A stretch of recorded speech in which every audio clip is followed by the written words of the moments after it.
ভোজের জন্য। আমরা এখন সেটা পরিবেশন করব। সবাই নিচ্ছে ইলিশ ভাজা, ইলিশ ভাজা।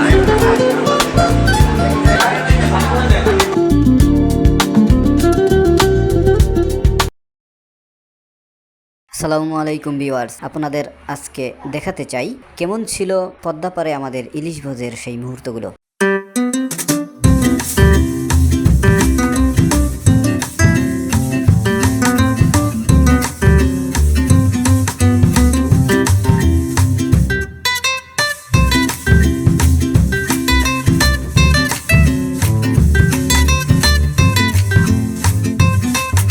প্রথমে আমরা রাজধানীর 0 পয়েন্ট থেকে মাইক্রোতে করে রওনা দিই।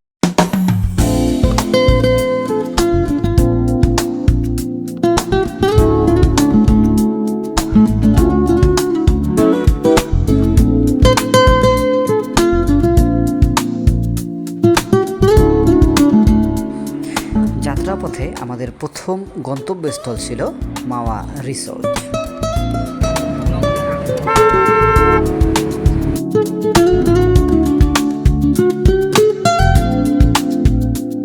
দীর্ঘপথ পাড়ি দিয়ে অবশেষে আমরা পদ্মা নদীর সংলগ্ন মাওয়া রিসোর্টে পৌঁছাই।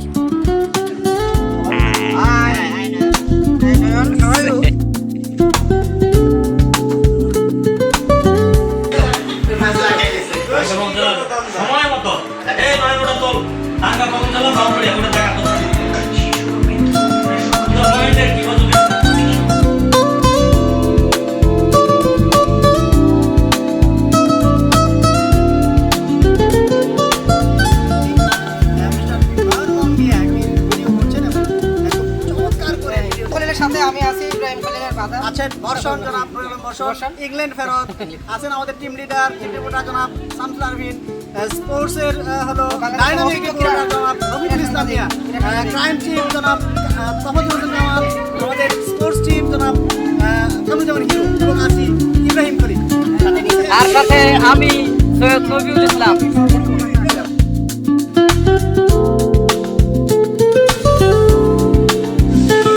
নির্মল প্রকৃতির মাঝে সংগ্রাম পরিবার।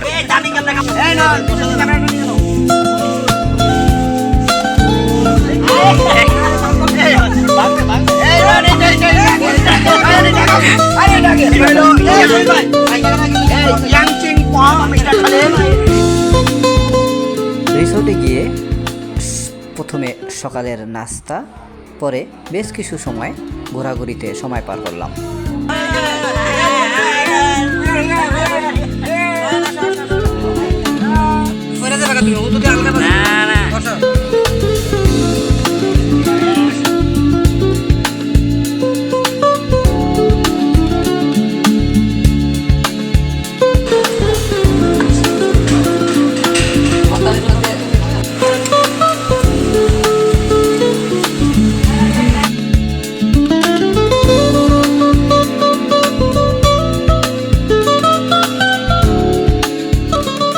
তৈরি হলো গরম গরম ইলিশ। কিছুক্ষণ পরেই আমরা এর স্বাদ গ্রহণ করব। এটা শুধু ইলিশের মাথা, এর বাকি অংশ ভাজা হচ্ছে।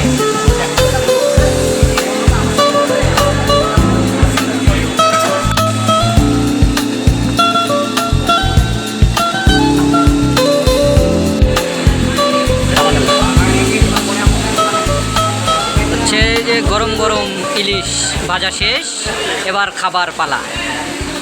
সাথে আছে বেগুন, যা ইলিশের স্বাদকে আরও বাড়িয়ে দিবে। খাবার পরিবেশনের জন্য নিয়ে যাওয়া হচ্ছে ইলিশ, সাথে আছে বেগুন এবং ডিম দিয়ে তৈরি হয় মজাদার ভর্তা। দেখুন, তৈরি হচ্ছে ইলিশের লেজ দিয়ে ভর্তা।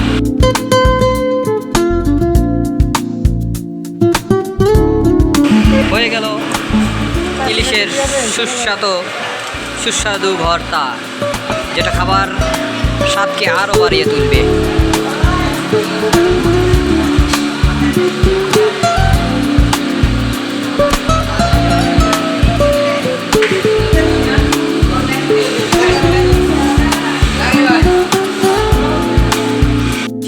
নির্দিষ্ট সময়ে আমরা চলে আসছি, যার জন্য আমরা এসেছি সেই সুদূর মাওয়া ইলিশ ভোজের জন্য।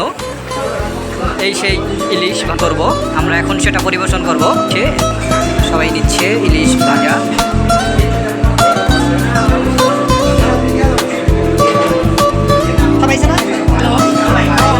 ইলিশ ভাজা,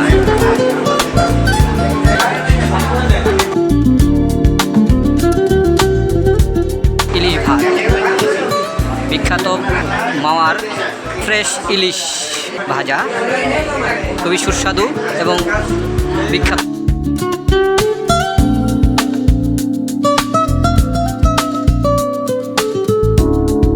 খাওয়া দাওয়া শেষে পদ্মার পাড়ের মনোমুগ্ধকর পরিবেশ কিছু সময় অবলোকন করলাম। সব শেষে ঢাকার উদ্দেশ্যে রওনা দিলাম।